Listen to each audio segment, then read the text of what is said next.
This podcast is brought to you by the Disabled But Not Really Foundation, a local Kansas City nonprofit organization that pushes to instill a physical limitless mindset that breeds courage, confidence, and competence within the disabled community. You can follow and support Disabled But Not Really on social media or go visit their website at disabledbutnotreally.org. Their work and their mission is to really impact communities and make more people understand the benefits of inclusivity. Good morning, everyone. Happy Sunday morning. We are so happy you're here. And I'm smiling because Wes has me laughing. I'm April Jackson from Sunday Safe Spaces, and my co-host is Wesley Hamilton. And go ahead, Wes, say it. The Chiefs won the Super Bowl. I mean, that's the best way you can put it. Yeah, we won that thing. And nobody believed that we would win. So I think that's a great way to anyway, what's up, everybody? It's Wesley Hamilton. I'm going to go back down a little bit, because, of course, as much as I want to celebrate the win, I will be and acknowledge, since we do use this platform as a safe space, to make sure that we address some of the things that happened within our celebration of the Super Bowl, which was very tragic. And so our condolences goes out to the families that were affected. And those are one of the things that kind of spearheaded these conversations was the gun violence within communities. And, we're talking about exploring justice and equality during Black History Month. So yeah, just wanted to make sure. Yeah, I'm happy because we won it back to back, but we got a lot of work to do here in Kansas City, y'all. And, just to be frank. And so as much as I want to celebrate, I'm a huge advocate for the things that we're trying to, things that we saw. These conversations are based on that. How do we change the paradigm and the way that things are being seen and how individuals in certain communities see life? Because it is affecting everyone. And we got to see it on national television. So bring that awareness. But all that to say, I'm grateful for this conversation today. We do have our guest today, Dustin Gibson. Is that what you prefer to be called, or do you got like a? Yeah, that's good. Yeah. All right, cool. Well, Dustin, thank you for joining us today.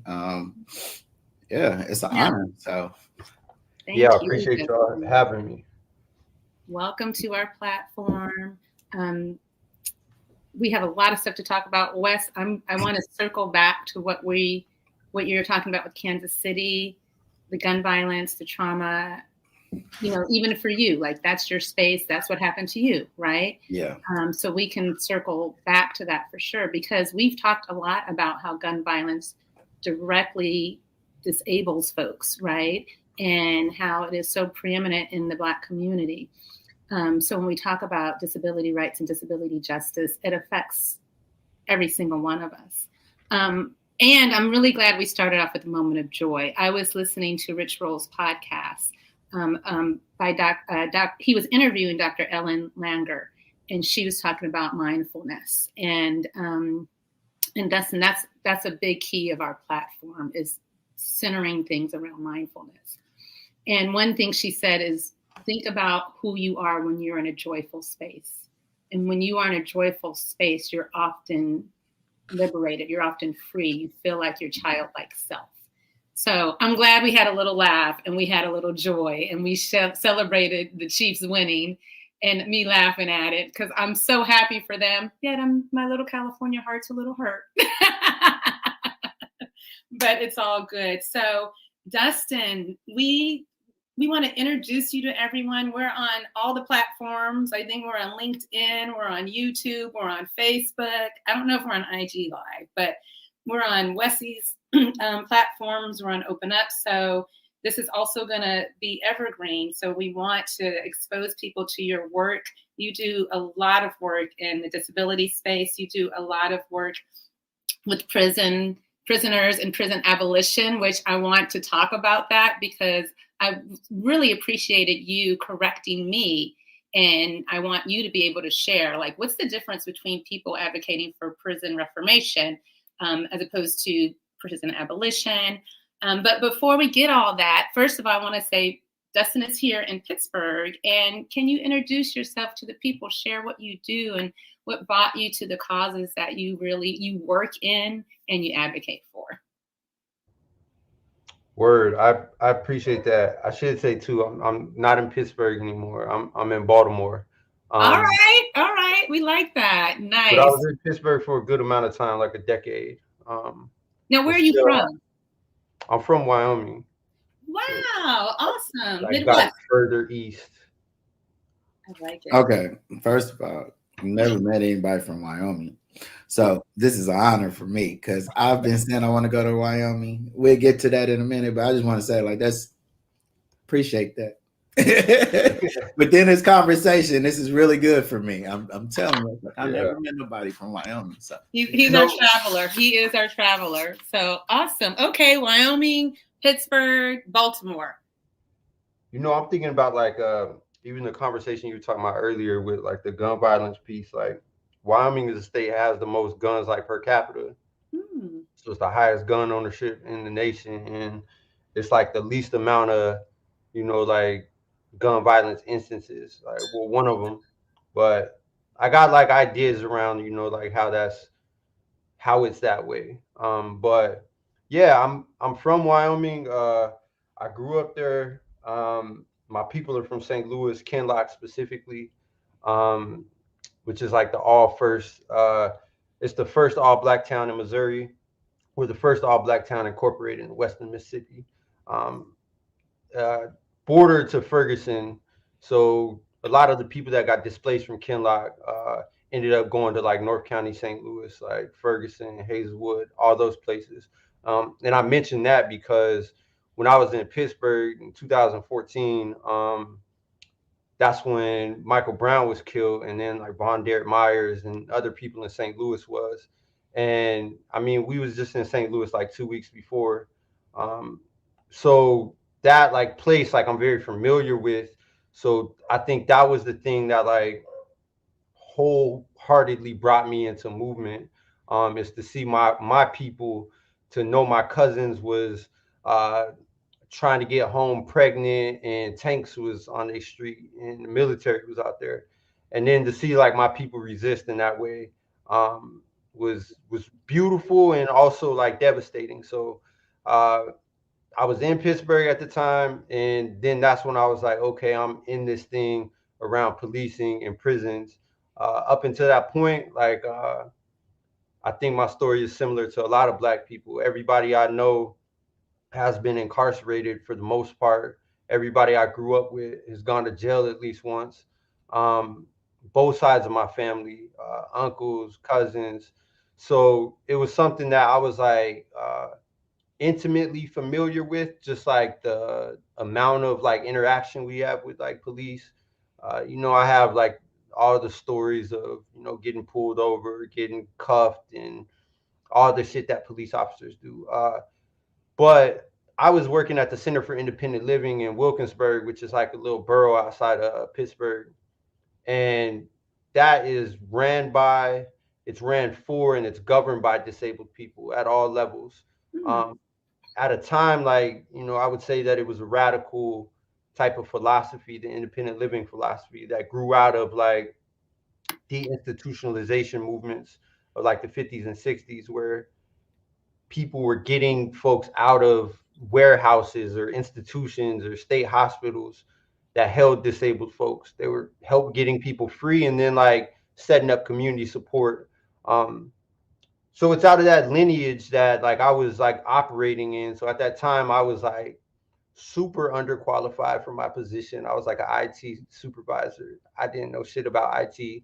So I started like running like a bunch of programs around like, how do we use tech as disabled people? How can we support folks that are coming out of institutions to be able to use phones, computers, transportation? Um, and yeah, when Ferguson happened, I would say relatively conscious before that. Trayvon Martin, I was like very young when Trayvon Martin was killed, uh, and that kind of like awakened me a bit. But when Ferguson happened, it was just like it felt like it was at my front door. So I was wholeheartedly in it and like really trying to figure out what do we do.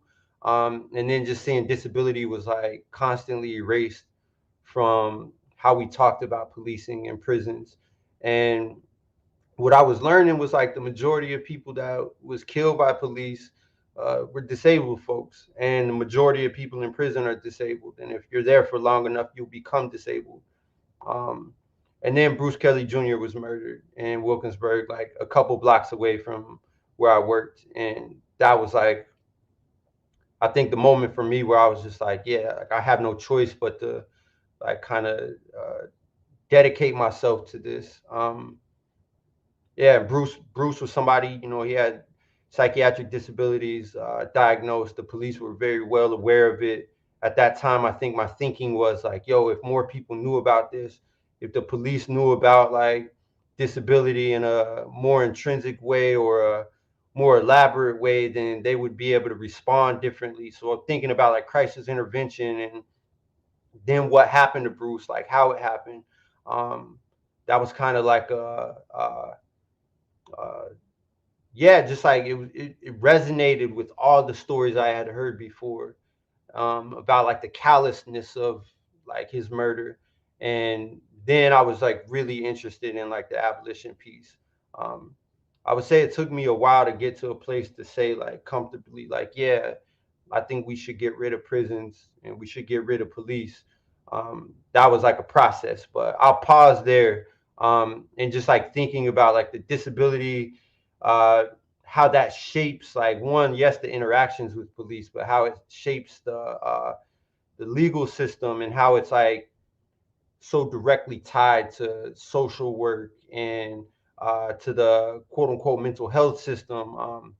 Those linkages are things that like, you know, I personally experienced and then I've like explored deeply since then, I would say. And I'm still just like learning. Go ahead, Wes. Oh, thank you for sharing. I'm from Kansas City, as you may know. So I mean, when you start speaking on like the things, especially we always talk about just that line going up in the Midwest from Kansas City to Chicago, in a sense of like what you get when it comes to the violence and things, and even the discrimination. Um,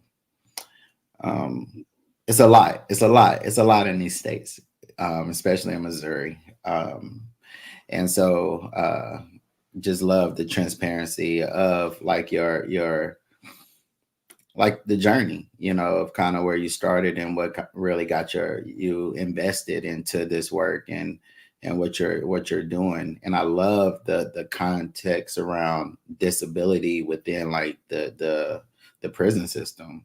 The fact that there are individuals with disabilities within that, going to prison, you get one, you acquire one later on while you're in prison. How are you served when you get back out?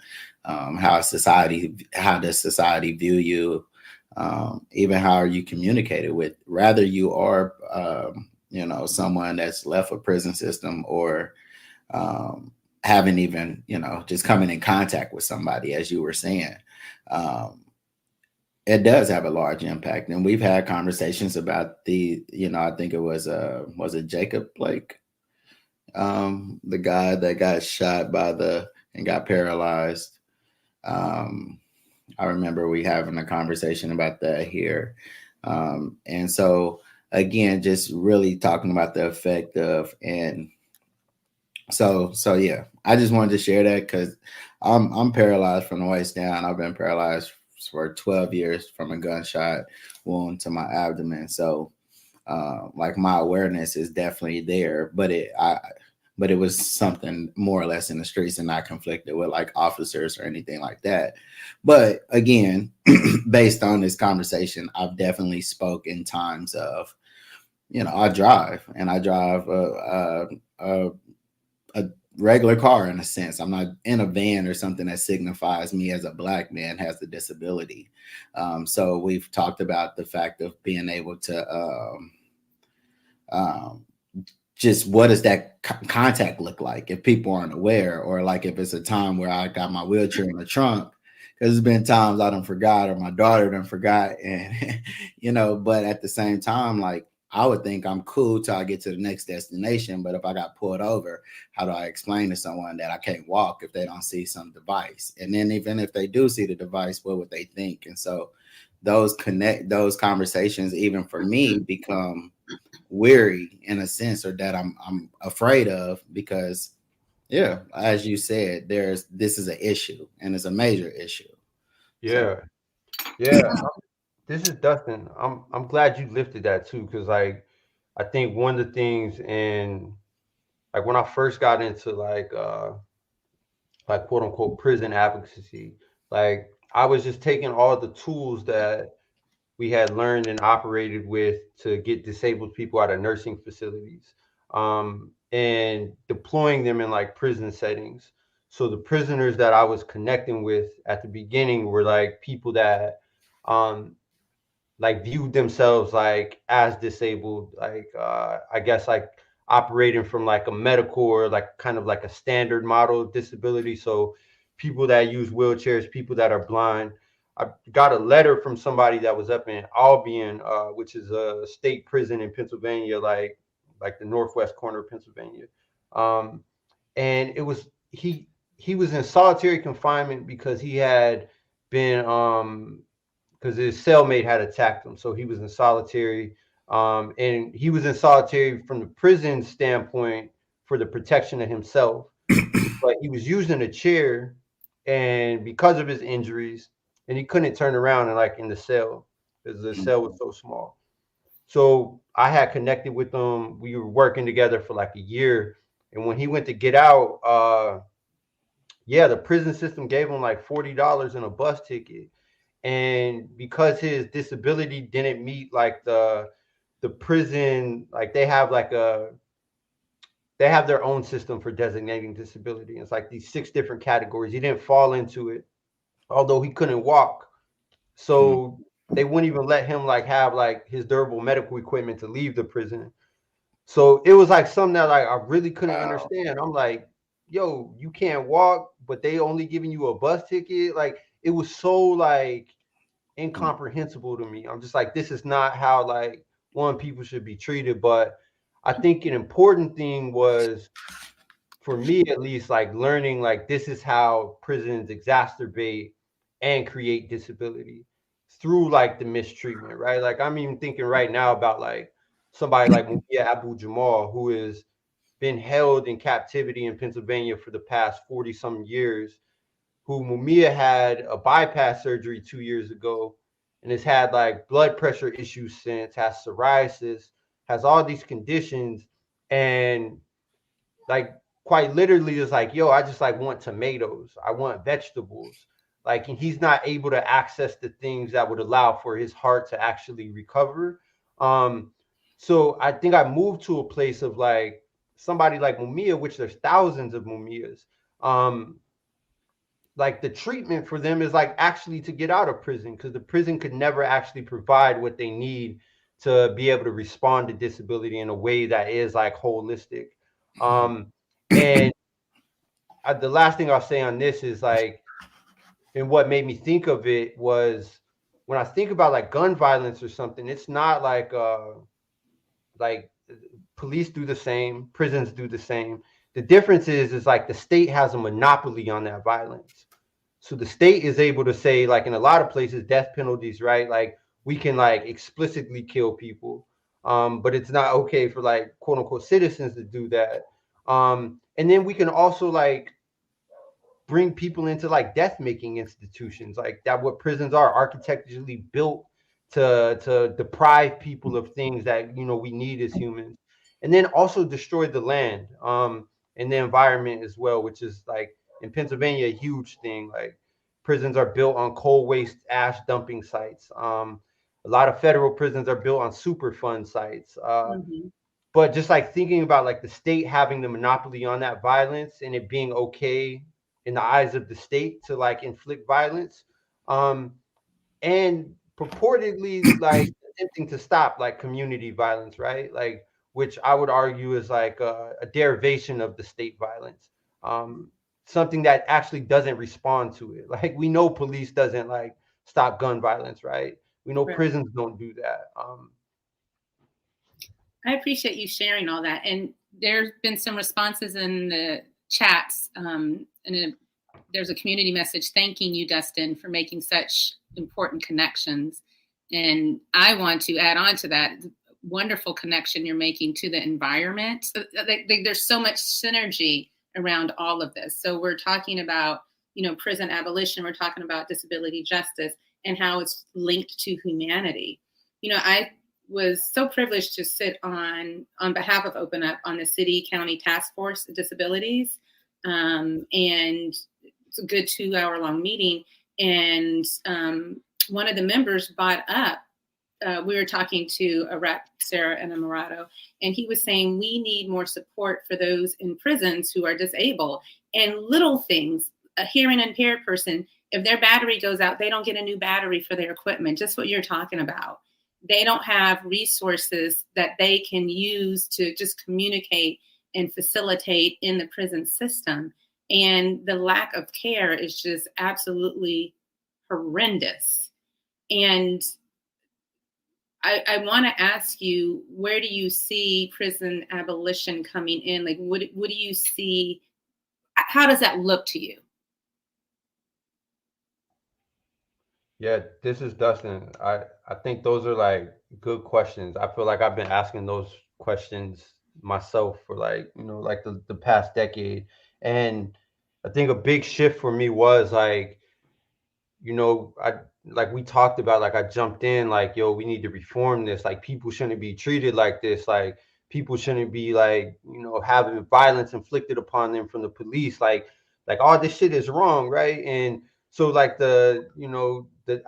what felt natural to me, the natural progression was like, well, how can we fix it? Like, so that was like an individual type of like journey of like, okay, you need like durable medical equipment in prison. Like, let's figure out how to do that. Now let's figure out how to get that for all of the prisoners. And I mean, after a while, you start to learn that like this is not like actually that's not the issue. Like it's a function of the system. Like it's not like it's a feature of prisons to deprive people of the things they need. Right. Like that's the whole purpose of it. So like in that ideology, then it's like, well, we can't actually like provide care within here. So like in Pittsburgh, for example, like when I first came into like movement work around prisons, there was a group called Allegheny Health Justice Project. And Annika, like they invited me to like the art house in Homewood where they were reading like Our Prison's Obsolete from Angela Davis. And it was like a book study to like figure out like they were becoming abolitionists. At that time, they were trying to get the healthcare provider out of the county jail because Pittsburgh had the highest rates of suicide in the nation in the jail. And they were targeting the healthcare provider because they were like not providing the treatment that people needed. And I think that what they realized like sooner than me was like, yo, this healthcare company is for profit. Any other healthcare company will be for profit as well. So in order to like actually make profit, they're going to try to cut every corner that they can. The same way that the healthcare system works outside of prisons, right? So it was like it's impossible for this thing to like actually live within the prisons, and the culture that it requires too. Like that's a thing like I think on a spiritual level where it's like you're putting people like humans in captivity. Like that requires like a level of culture, a level of desensitization, a level of dehumanization in order to like carry that out on behalf of the state, right? And I think it's like very twisted in a way where it's like, the DEI, like to put that onto prisons, it's like now you're wanting your own people to do it to your own people. And that is like and I would view the police the same way. And I think what has helped me with the police is community policing seems like, that would work. Like if you know people, how could you do this to them? But then if we think about like what history has told us, like, yes, you can colonize your own people, right? Like I look at like places like Liberia where quote unquote like freed African slaves were sent back to Liberia to literally colonize indigenous people. Like it is possible for these things to happen, and they have.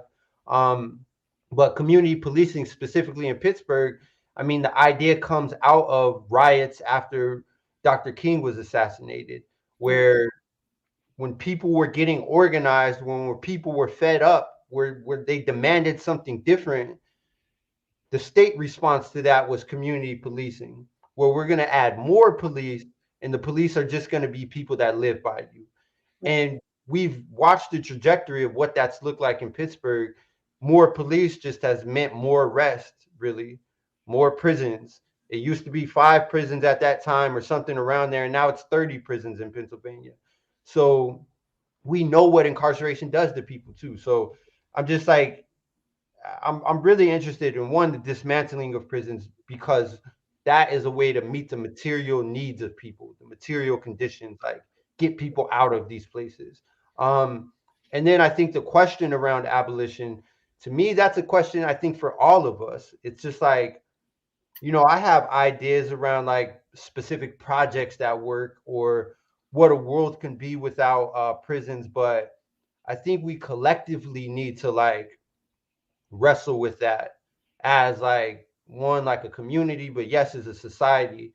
It's like, what type of world do we want to live in? Like that's to me the question of abolition. And that is not just like up for me to decide, right? Like there's a lot of things. I think the Cowboys winning the Super Bowl is the world that I want to live in.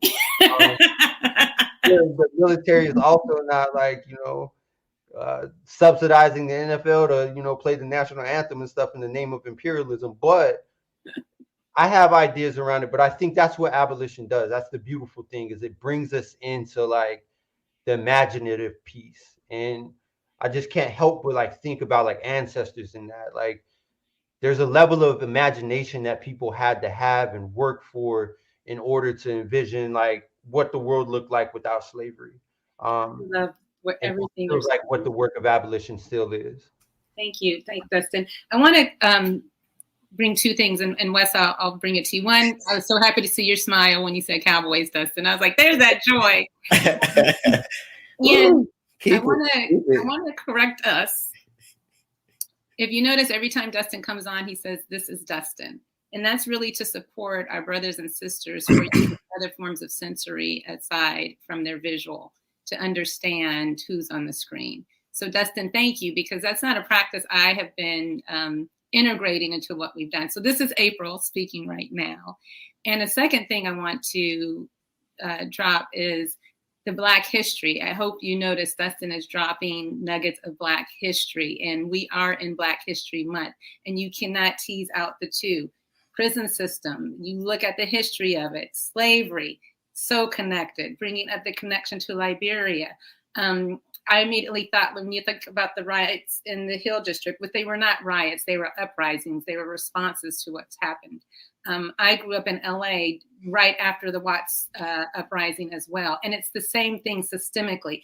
I'm sure Wes can bring up in Kansas City. When the community, when the folks speak up and speak out, an answer is, let's institutionalize them more, and then let's integrate them into our institutions and teach them our ways. That's Black history that we need to know. That's American history we need to know. And Dustin, you said it so beautiful. We all can come together to define abolition. Wesley, I'm done. I'm mute. Dustin, you're a book of knowledge, and we're really grateful to have you here. This is Wesley, everybody, and thank you for that. We definitely fell off April, so we're gonna have to amplify that back.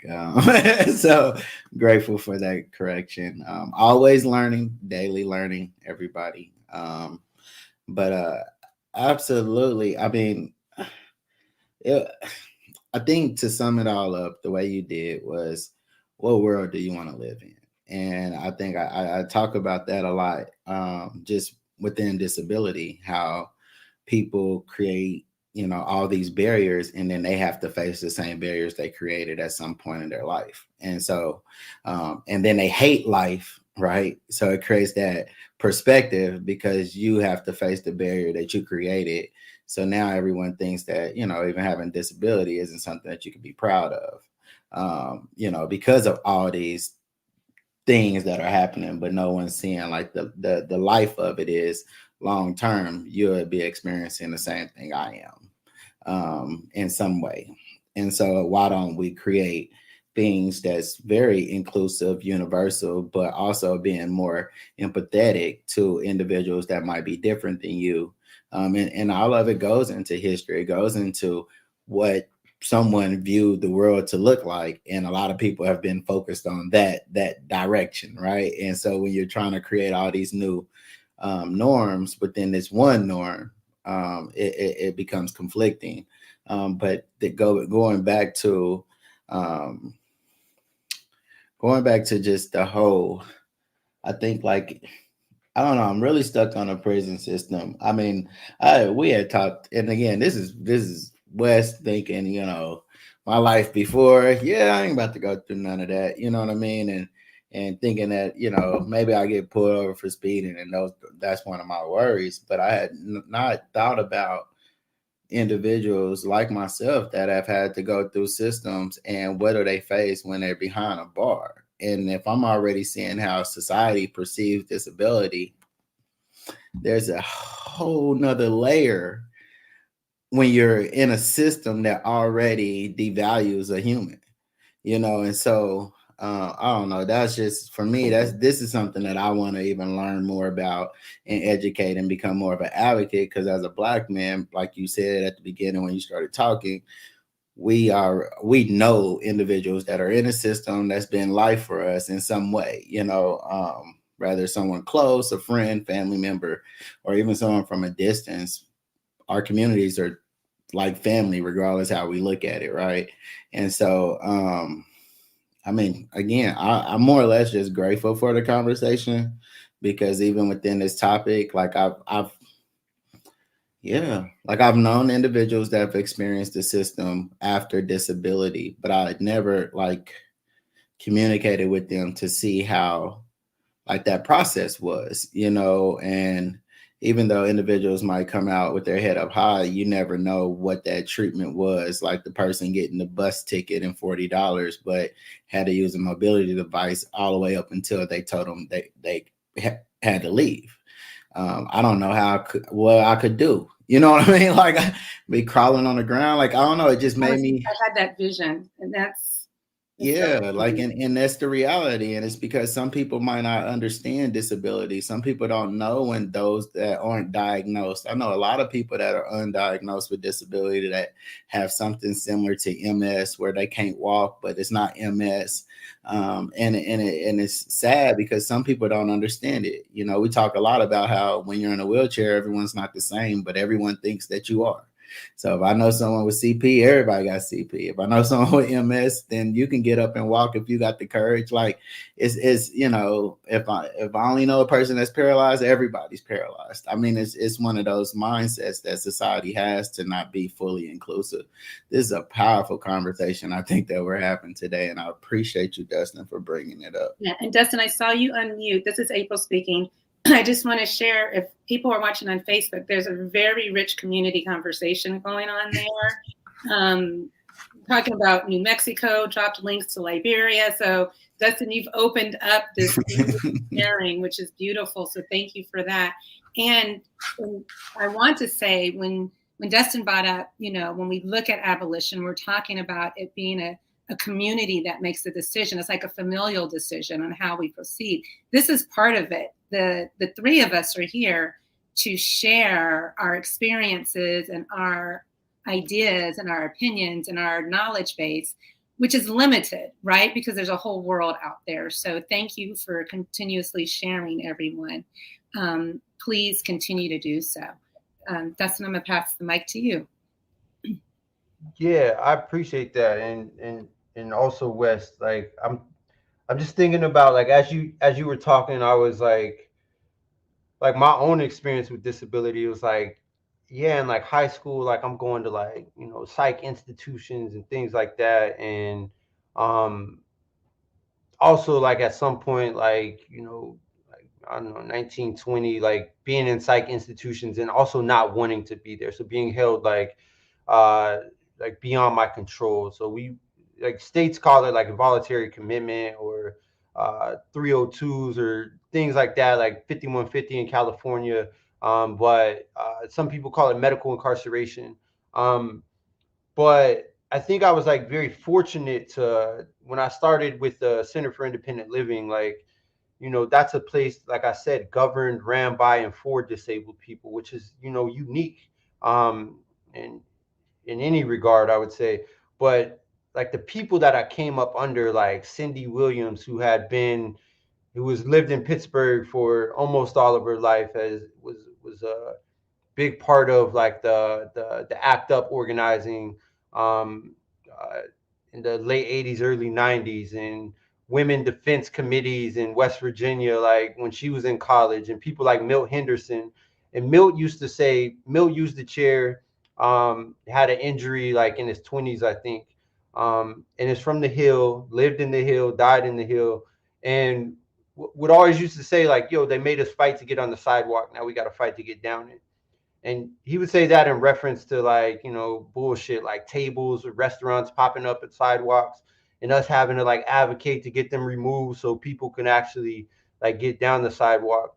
But I was just talking about that. I feel very fortunate to be around that culture, like of like coming into like identity around disability, and like a part of that, which I have like, I think there's a lot of contradictions there, and I have like a lot of like confliction with how like white disability rights spaces talks about disability pride, but to be like proximate to it and to kind of like get some of that knowledge was like really important. And I think it informs so much of like what we do now. And like right now, like during the pandemic, like one of the things that we witnessed is like the language around like who is vulnerable. At the beginning of the pandemic in 2020, people were saying like, yo, if you got a pre-existing condition, if you have comorbidities, if you're immunocompromised, all of this is language that is like also used when it comes to like passing healthcare legislation as well. Like very rarely do people say disability or disabled people. And that's what it all comes up to, right? Like when we're talking about all these vulnerable groups, we're saying disabled people are the people that are vulnerable, even in a pandemic, right? So in this, what we've witnessed is disabled people die in mass. In nursing facilities, like it's like 2 out of every 10 nursing home residents have died from COVID. And that's accounted for. So we know this is something that like is squarely about disability, and we also know that that is one of the reasons that people are okay with not masking. People are okay with not having like widespread state-sponsored testing.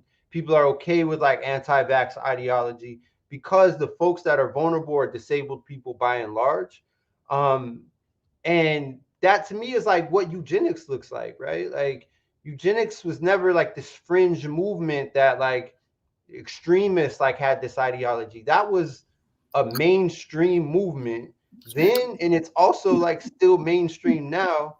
Um, and so the work I'm a part of now, like really like thinks about like how do we categorize disability and for what, and the workshops that we do and like the spaces that we create. Like we're always playing like Young Thug, goddamn J. Cole, like it's playing like black artists, primarily black hip hop artists that discuss disability without using the language. So we're able to like understand ourselves as politically disabled rather than like social. We have valid reasons, especially as black people, to reject the label of disability. We see what the outcomes are when people are tracked into special education. We see what it means when women are labeled as hysterical and can be tracked into institutions. We see like what that looks like when black people resist and are called crazy. Like we know the negative outcomes, so it makes sense to me why we would reject the label. Right. But that's like a social model that it's been like crafted on, like or a medical diagnosis. Like forever we've had to, as black people, like be resilient, right? And like push through whatever ailments that we have. So all of that makes sense, but the political designation is important for us to organize because it allows for us to incorporate those folks without them having to self-identify. So when in the pandemic, we're saying like, we're not just saying like these like kind of esoteric groups of people, like, you know, immunocompromised, or like you gotta kind of gotta rack your brain to figure out who that is. Like we're talking about disabled people as a political class. And that's important because then we can bring in labor, then we can bring in like all of these other connections, like where a political class of disabled people, somebody profits from that. Somebody can extract labor from them. Somebody can like utilize them as like this working class of people. So then to me, what it does is allows us to see ableism is not just like a interpersonal thing. It's not just the discrimination of people with disabilities. It is like a larger system that allows for the exploitation of our people. And you don't have to be disabled to experience that. Right. Like a prison, right? It's an ableist construction. It deprives you of what you need. You don't have to be disabled to go there and then experience like Impression. what it means to not get your needs met, what it needs to not have like proper treatment and all of those things.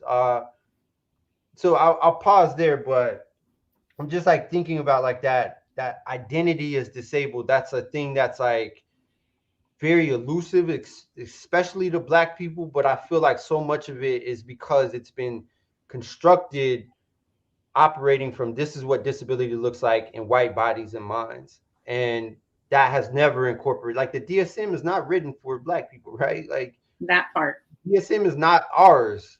Like the DSM has actually been leveraged against us, right? To say that if you have the urge to run away from a plantation, you have drapetomania, or if you have a work stoppage on a plantation, you have rascality, or if you exhibit like dilated pupils, or your body is hot, then you have excited delirium now. Like it's been weaponized against us. So like that shit is not for us, right? Nor is it the way in which like indigenous cultures by and large have understood disability. This is April. Thank you so much for all of that, Dustin. And I did disability justice 2-day workshop. It was a 1-day intensive. Are you still with People's Hub? I am, yeah. Yeah, and that was so enlightening because we're constantly learning. And all of this is a lot of stuff that you shared and you educated and you brought up. And not just you had a team that did it with you. So with that, can you share where people can find you now? Yeah, this is Dustin. Yeah, People's Hub. We've been I've been there since 2020. I started off as like the director of the disability justice work, and I became one of the co-directors this summer. We have these spaces that one are, you know, we refer to as community care clinics for chronically ill and disabled movement folks, which is like a peer support space, but it's a space of strategy. It is a space of support.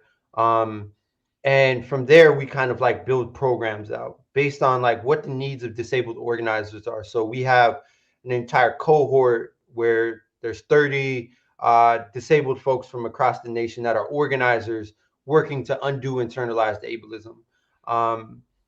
And we figure out how to do that collectively. Like we understand that's not like an individual like project, as we've been lied to, I feel like. So we have programs like that. We do these workshops with groups to like figure out how groups can, one, like center access in their work, and then also integrate disability into like what they're fighting for. Because we know disability lives in every single movement, and it's made up by disabled people in every single movement. So we have those programs that at People's Hub, which is all online. And it has been for 6-7 years now because we, prioritize access from the beginning for people being able to like actually be accessible. I think in the pandemic, it is like intensified, obviously, because people can't be in person for a lot of different reasons now. And then we also do solidarity economy programming, because one of the things that we know about access, and Wes, I don't know, you probably have like a lot of experience with this, is like um, our needs are commodified, right? So that shit is never going to be sustainable. So durable medical equipment, that shit is like, thousands of dollars, or like, so we're like really interested in the anti-capitalist politic of disability justice, and saying if our needs are commodified, then we need an alternative way to get our needs met that doesn't focus on like the financial piece of it. Like we need an alternative economy around access. And a part of solidarity economies is there's like a value set there. And one of them is participatory democracy or governance. And we also need those things for abolition, right? Like, so April, you lifted the question of like, well, this is like a community thing and we need to figure out as a community, well, we need like structures to be able to deliberate. And the access piece is important because it allows for us to assemble and it allows for us to come together. And it's a tool that we can use. And the structures of solidarity economy, like figure out how do we do that? How do we participate? And that's what the goal is, right? Like the goal of access is not to just be accessible. Like who cares if some shit is accessible if it's the military, right? We don't want a more accessible military. Right. Just being gate kept. Yeah, so we want to be able to come together and like figure out how do we build a new world, like, and that's kind of like some of the work of People's Hub. Yeah, it's made up of a bunch of people though. It's organizers from all over. Love that. This is Wes, everybody. Thanks, Dustin. Man, listen, I think the work is really, really, really cool, and empowering. It gives me a different, insight of some of the things that I can even be tackling here. I love the conversation around just we've talked about it, but I think people stop talking about it in a sense of disability being more white lensed than anything. And so I really appreciate you bringing that back up because there are a lot of people, Black individuals, that don't own up to the disability. And it's because you don't see it. You don't, it's not represented in a sense for you to own it. And it's been, that's pretty much my whole probably platform is trying to teach individuals that look like me how to own it, because I understood that it wasn't anything out there, and so I really appreciate that. And for anyone that's listening to be able to understand like that, that's why we say speak in the rooms that you don't see individuals, make sure individuals that can get in there, that can be a voice. And then make sure your advocacy is speaking for everybody and not just what you see, and so, just wanted to, again, share that. And I have a lot of more note taking that I did today to be able to make my advocacy even more impactful, just on the sense of making sure that everyone hasn't been left out, I mean, sure.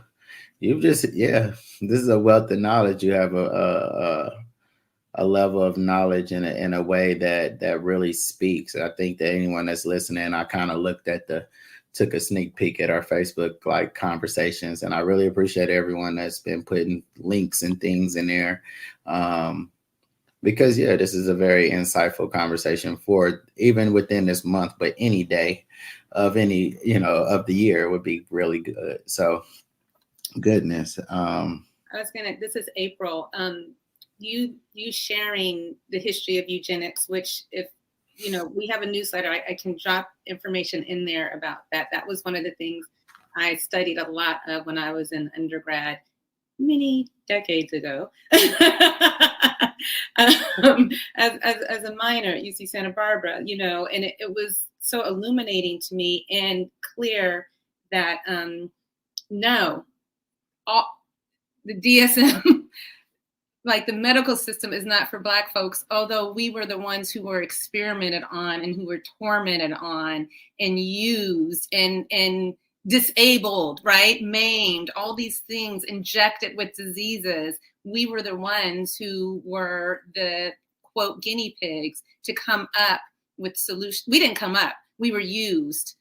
And yet it's not for us. And Dustin, that is really why Wesley and I came together. We really stood on this and believed in this. Like, we need to center things for Black folks because we are not being centered even in spaces that are supposed to be equitable, you know, for all. And it's so important because when you talk about equity, you look at every single person.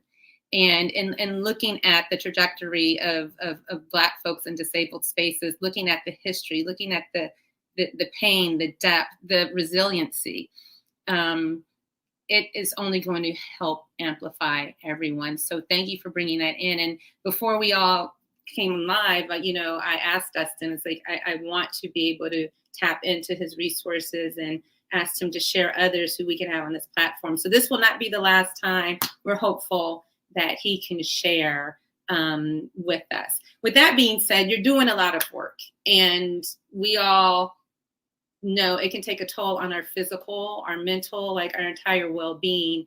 We would love for you to share, if you feel comfortable, what do you do to take care of yourself so you continue to build your resiliency and you're able to be grounded and continue the work in this space?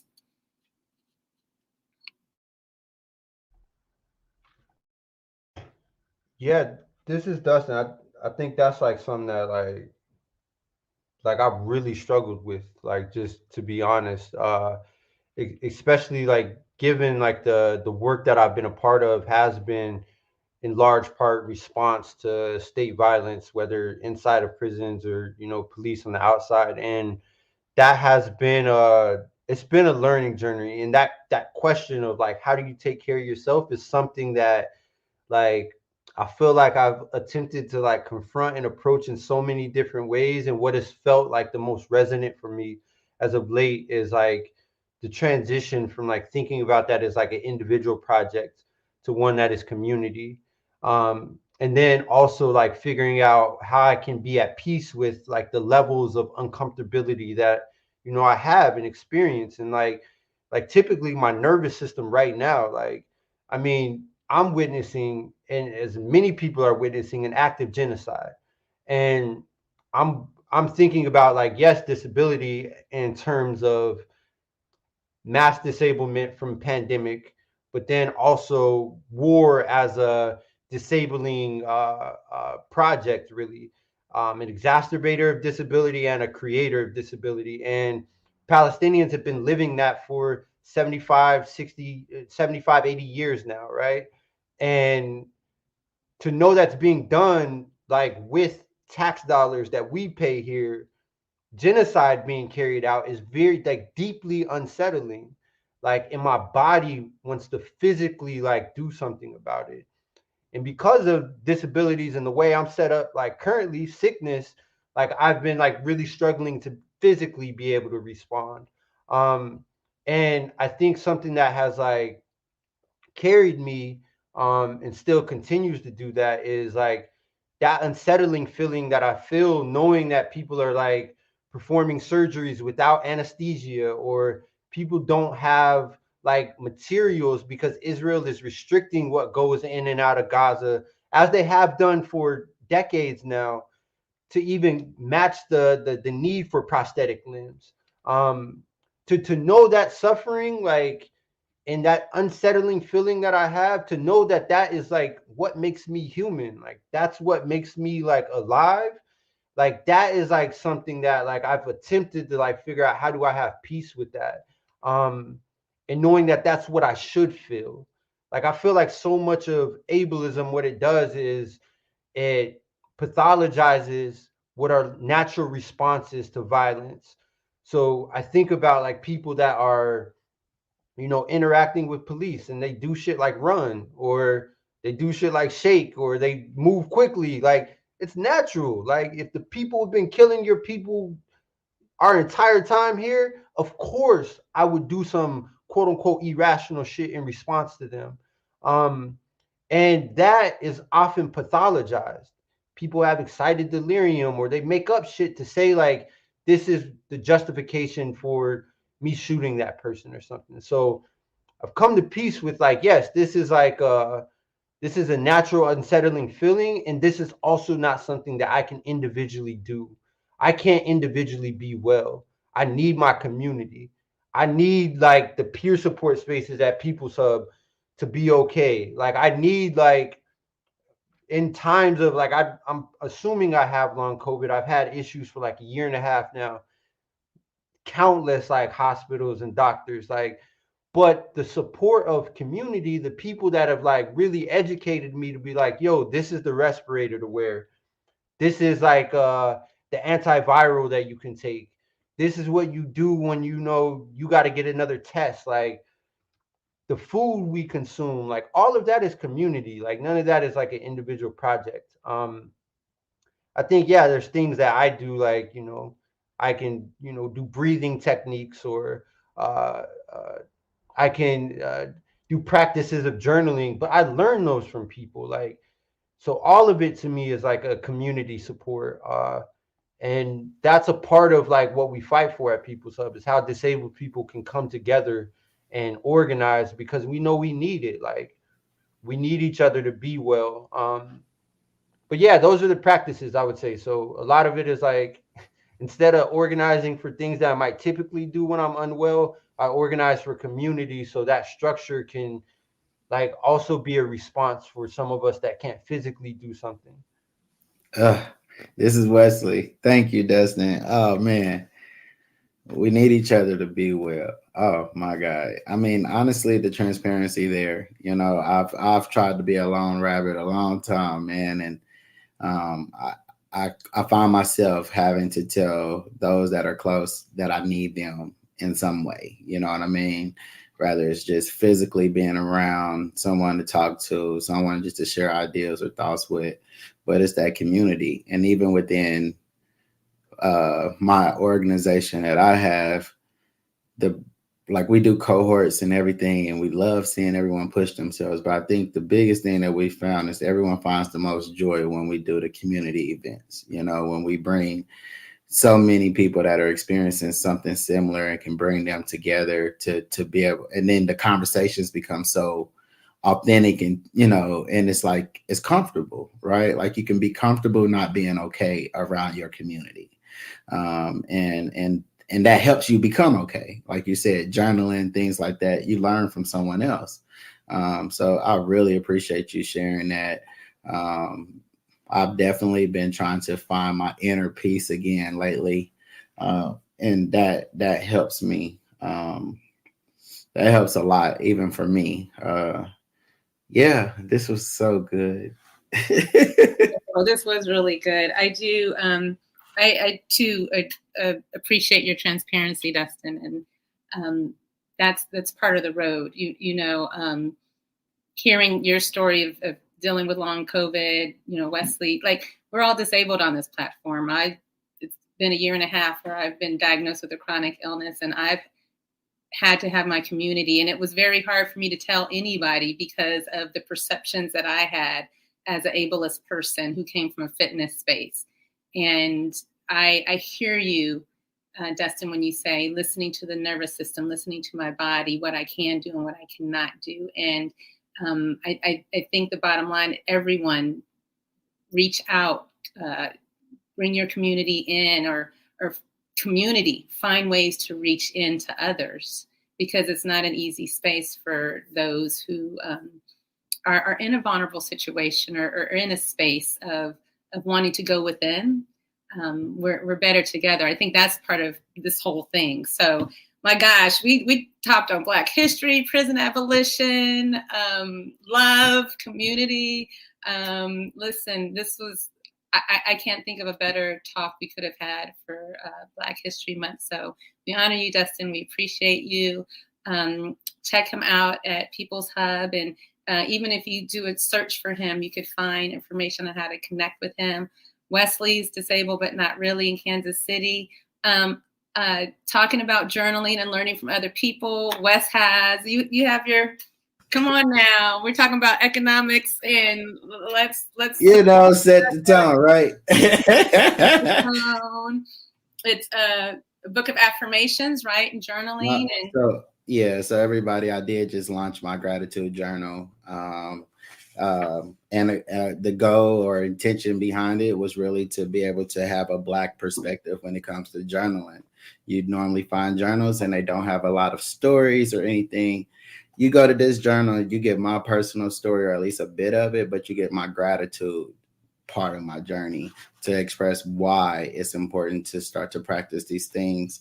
A few lessons on affirmations, and then you got daily prompts, quotes, but I was intentional about making sure that we had quotes from Black leaders and today's Black leaders, that you look up to, so that when you do look at within this, you might find a quote from, Lena Waithe or Barack Obama or, James Baldwin or Ava.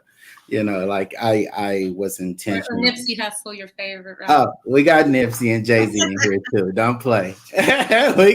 we got them in here too. I was trying to be humble, but absolutely Oprah, anyone, but that was my intention. So it's on all my platforms. If y'all want to check it out, Set the Tone, a daily journal for cultivating gratitude.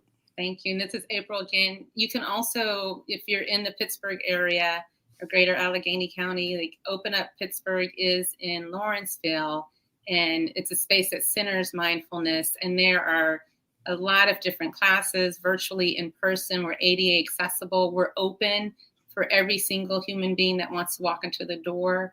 We provide access, and we really are looking to support community in these integrated spaces, and also offer resources. So just thank you for connecting. And Dustin, do you have any closing thoughts you want to share with everyone before we come off? Yeah, this is Dustin. One, just appreciate y'all for this conversation. Also, I definitely need a gratitude book or affirmation book, so I'm gonna look into that. And and I mean, this is for Pittsburgh and everywhere too. I think right now is it's like one of those moments again, and I feel like it's been that, maybe that's what life is. I don't know. It's what do you do in times of great travesty, and it feels very important for people to be involved, to be in the streets safely, as safe as possible, and advocating for the freedom of Palestinians. This is a genocide that's currently happening. We know it's an occupation. It's been that for years, and it's intensified and escalated, and it continues to do so with Israeli and United States aggression. So in Pittsburgh, there's the Pittsburgh Palestine Coalition. In other places, there's USPCN or Arab Resource Organizing Center or Palestinian Youth Movement. There's people organizing everywhere around this, as there's always been, and there's more people now, which is good. But we need to this is the people will stop this.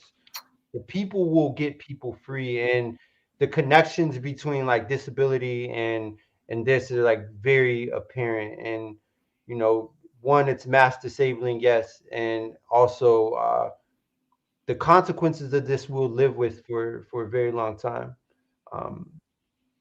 So however you can get involved in that, please get involved, and I can share resources and all of those things too if that's helpful. This is one thing I will say is Jasbir Puar's book on the right to maim. If you need to intellectualize this for some reason, Jasbir Puar wrote a book maybe 10 years ago, Right to Maim, that talks about difference in debility and disability in Palestine or under occupation. Right to Maim. I appreciate y'all. We appreciate you too. Thank you for those closing words. This is April again. And we look forward to staying connected. And happy Sunday, everyone. Keep your heart safe. Be with community. Continue to learn and educate and share during this Black History Month. celebrate the Chiefs. Find your joy, and keep them in mind as well as they suffer tragedy, and the tragedy that came from suffering as well. There are many places throughout this world. We talk about Palestine. We're talking about the Congo. Read an article today about Russian soldiers who are not being given the right prosthetics and support after they've been maimed and disabled in war. There's just a lot going on. We have to take care of ourselves, because in doing so, we'll take care of others. So happy Sunday, everybody. Thank you for coming to Open Spaces. We appreciate you. Thank you for joining us and listening to the podcast. If you would like more information on the guests and the stories that you've heard today, and to hear stories from others, subscribe to the podcast. We also invite you to subscribe to Open Up Pittsburgh's newsletter, as well as our YouTube channel. We want you all to take care, and remember to make your own stories. This is April. Peace.